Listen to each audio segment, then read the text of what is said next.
Lui stava facendo uno stage, un tirocinio presso il consolato italiano lì in Cina e naturalmente è stato consigliato appunto dalla console, cioè non era obbligato, è stato solamente consigliato di rientrare. La mamma di Davide Barattin, lo studente di 23 anni di Polpetta di Ponte nelle Alpi, lo specifica: Davide non è stato obbligato a rientrare in Italia, ha seguito il consiglio e da giovedì è a casa.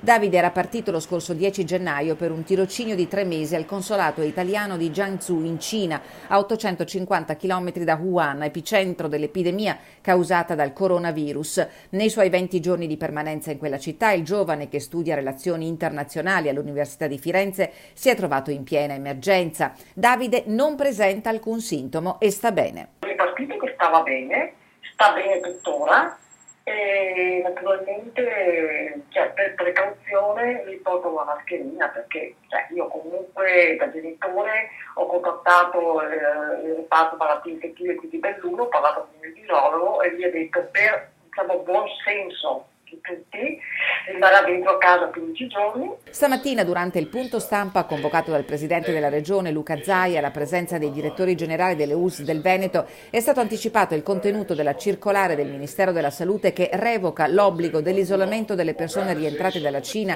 in assenza di sintomi. Insomma, no a quarantene forzate se si sta bene. Ai cittadini, ha detto proprio questa mattina a Belluno il ministro Federico D'Incà, dico di non farsi prendere dal panico. Questa è una sfida molto importante, ma il nostro paese è pronto e preparato. Penso che la popolazione abbia paura a prescindere, però leggendo è meno pericolosa ad esempio della SARS. Lei teme il coronavirus?